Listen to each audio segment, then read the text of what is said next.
Hey guys, welcome back to my channel. तो आज मैं आप लोग के साथ इस ड्रामा का पार्ट 7 शेयर करने वाली हूँ। तो चलिए एक्सप्लेनेशन स्टार्ट करते हैं। प्रीवियस एपिसोड में हमने देखा था कि कनाडा यानिसी को अपनी फीलिंग्स बता देता है, यानिसी भी उसे किस करता है और उन दोनों की लव स्टोरी स्टार्ट हो जाती है। इसके बाद यानिसी 1 साल के लिए वैनकूवर चला जाता है, लेकिन अब वो पूरे 1 साल बाद वापस आ गया था, जैसा कि उसने कनाडा से प्रॉमिस किया था। वो कनाडा से मिलने के लिए बहुत एक्साइटेड होता है, इसलिए वो अपनी डायरी में उन 10 बातों को लिख लेता है जो वो कनाडा से मिलने पर उसके साथ करना चाहता था। इसके बाद यानिसी ऑफिस जाता है। सारे लोग उसे देखकर बहुत खुश होते हैं और उसका वेलकम करते हैं, लेकिन यानिसा की नजरें सिर्फ कनाडा को ही देख रही थी। इसके बाद वो तोमोयो को गिफ्ट देता है जो वो सारे ऑफिस मेंबर्स के लिए लेकर आया था। फिर वो कनाडा के पास जाता है और उससे कहता है मैं वापस आ गया। फिर वो सोचने लगता है ये आज भी उतना ही क्यूट दिखता है। उसने अपनी डायरी में जो 10 बातों में से पहली बात लिखी थी वो ये थी कि जब वो कनाडा से मिलेगा तो उसे टाइटली हग करेगा, लेकिन वो ऐसा नहीं कर पाता है और उससे पूछने लगता है कि क्या तुमने अपना हेयर कट करवाया है। कनाडा कहता है हाँ, कुछ समय पहले करवाया था। फिर वो उससे कुछ कहने ही वाला होता है कि तभी वहाँ फुरुकावा आ जाता है। यानिसी कहता है ये कौन है, तो इमाइजुमी बताते हैं कि ये हमारा न्यू एम्प्लॉय है जिसने अभी अभी काम स्टार्ट किया है। फुरुकावा यानिसी को ग्रीट करता है, यानिसी भी उसके ग्रीट का रिप्लाई करता है। फिर वो देखता है कि फुरुकावा उसके डेस्क पर जाकर बैठ जाता है। वो कहने ही वाला होता है कि ये मेरी जगह है, लेकिन इमाइजुमी उसे बताते हैं कि हमने फुरुकावा का मेंटोर कनाडा को बनाया है, इसलिए वो दोनों एक साथ ही बैठेंगे। यानिसा कहता है तो फिर मैं कहाँ बैठूंगा। फिर इमाइजुमी उसे उसका डेस्क बताते हुए कहते हैं ये तुम्हारी जगह है और अब से तुम सिर्फ एम्प्लॉय ही नहीं हो बल्कि तुम एक सुपरवाइजर हो। सारे लोग ये सुनकर खुश होते हैं, लेकिन यानिसी को इस बात का दुख हो रहा था कि वो अब से कनाडा के बगल नहीं बैठ पाएगा। इसके बाद मीटिंग में इमाइजुमी बताते हैं कि हमें इस बार क्रीचर्स के ग्राफिक्स बनाने का प्रोजेक्ट मिला है, लेकिन वर्कलोड उतना ज्यादा नहीं है, इसलिए हम सिर्फ 2 टीम में काम करेंगे। पहली टीम होगी यानिसी की और दूसरी टीम होगी कनाडा की। यानिसी कनाडा का नाम सुनकर चौंक जाता है। इमाइजुमी कहते हैं कि कनाडा ने लास्ट ईयर बहुत हार्ड वर्क किया है और उसने प्रोग्रेस भी की है, इसलिए अब वो हमारे ऑफिस का एक इम्पोर्टेंट फोर्स बन चुका है। कनाडा कहता है ऐसी बात नहीं है, मुझे तो अभी बहुत कुछ सीखना है। फिर यानिसी उसकी तरफ देखता है और सोचने लगता है कि जो दूसरी बात उसने डायरी में लिखी थी वो ये थी कि वो इन सालों में कनाडा के द्वारा किए गए उसके एफर्ट और उसके हार्ड वर्क के लिए उसकी तारीफ करेगा। फिर तोमोयो पूछती है कि इस बार एग्जैक्टली हमें किस चीज की ग्राफिक्स डिजाइन करनी है। इमाइजुमी कहते हैं इस बार हम इग्वाना और टर्टल के ग्राफिक्स बनाएंगे। ये सुनकर फुरुकावा कहता है मुझे इग्वाना बहुत पसंद है, बल्कि मेरा पेट भी एक इग्वाना ही है। फुरुकावा की बात सुनकर इमाइजुमी कहते हैं तो फिर तय रहा,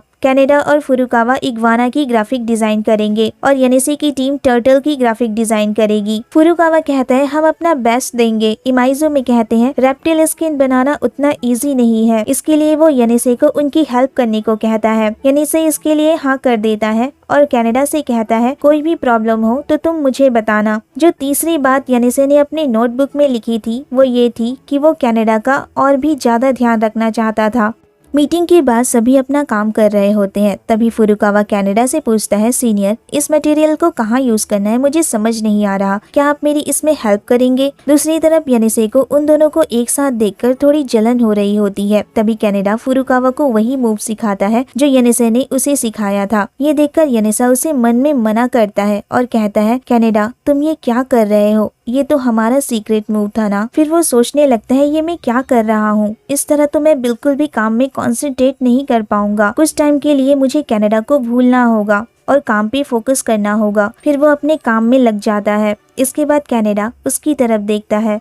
थोड़ी देर बाद ऑफिस की छुट्टी हो जाती है, सारे लोग घर चले जाते हैं, लेकिन यानिसी अभी भी काम कर रहा था। जब वो देखता है कि सारे लोग घर जा चुके हैं तो वो कनाडा के डेस्क के पास आता है और उसे याद आता है कि कनाडा उसके दिए हुए स्मॉल नोट्स को कीबोर्ड के नीचे रखा करता था। वो यही सोचकर कीबोर्ड को हटाता है कि शायद कनाडा ने अभी भी वो नोट्स वहीं रखे होंगे, लेकिन उस जगह पर कुछ नहीं होता। वो सोचने लगता है कि क्या कनाडा सब कुछ भूल गया है। अगले दिन वो ऑफिस जाते हुए सोचता है मुझे कुछ करना होगा जिससे कि मैं अकेले में उसके साथ बात कर सकूं। इस बार वो कनाडा से एक साथ घर चलने के लिए कहने वाला था, लेकिन जैसा उसने सोचा था वैसा नहीं हो पाता है। उसे एक मीटिंग में देर हो जाती है और तब तक कनाडा जा चुका होता है। लेकिन अगले दिन वो उसे मैसेज करता है कि क्या वो दोनों एक साथ घर जा सकते हैं। कनाडा लेट से रिप्लाई करता है और कहता है आई एम सॉरी, लेकिन अभी मैंने मैसेज देखा, मैं घर पर हूँ। इसके बाद उन दोनों की कोई बात नहीं हो पाती है। कुछ दिन ऐसे ही बीत जाते हैं। एक दिन यनेसे ऑफिस से घर जा रहा होता है, तभी कनाडा वहाँ आ जाता है जो कि ऑफिस के बाहर उसका वेट कर रहा था। यनेसे उसे देखकर चौंक जाता है और कहता है क्या तुम किसी का वेट कर रहे हो। कनाडा कहता है मैं आपका ही वेट कर रहा था।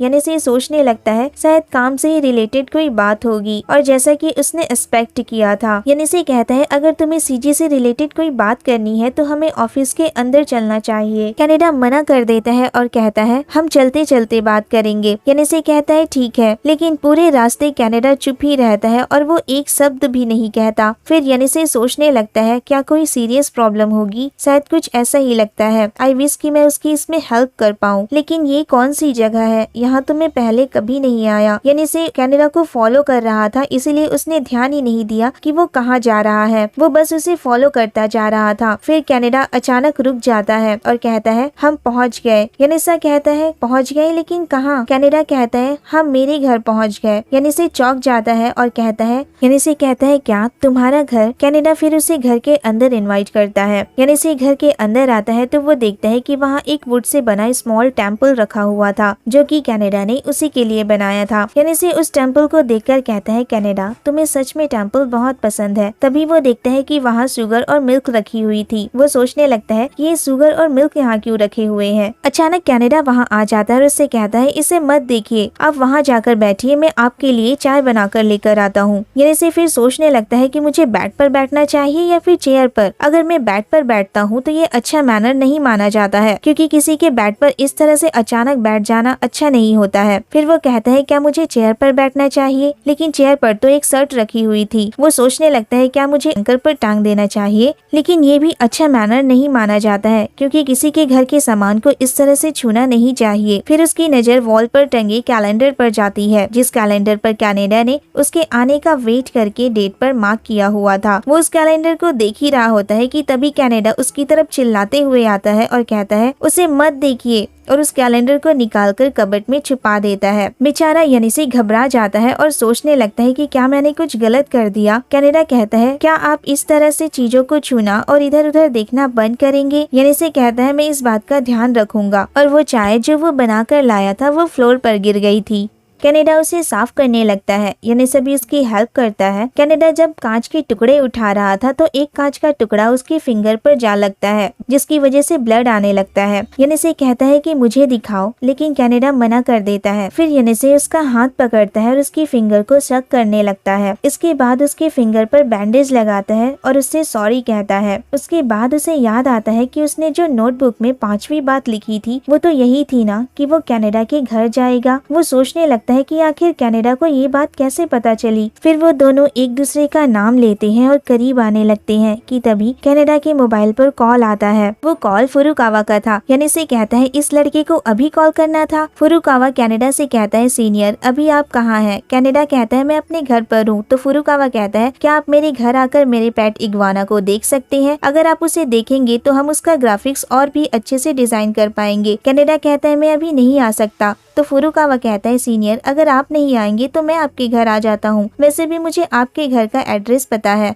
कनाडा कहता है इसकी कोई जरूरत नहीं है, मैं अभी तुम्हारे घर पहुंचता हूँ। ऐसा कहकर वो कॉल कट कर देता है और यनेसे से कहता है यनेसे सैन मुझे अभी जाना होगा, कुछ अर्जेंट काम है, क्या आप मेरे वापस आने तक यही वेट करेंगे। ऐसा कहकर वो अपना बैग उठाकर वहाँ से चला जाता है और बेचारा यनेसे वहीं अकेले बैठा रह जाता है और यहीं पर ये एपिसोड एंड हो जाता है। तो कैसा लगा आपको ये एपिसोड मुझे कमेंट करके जरूर बताना। अगर वीडियो अच्छी लगी हो तो वीडियो को लाइक शेयर एंड मेरे चैनल को सब्सक्राइब करना मत भूलना। Thanks for watching. Bye bye. Take care.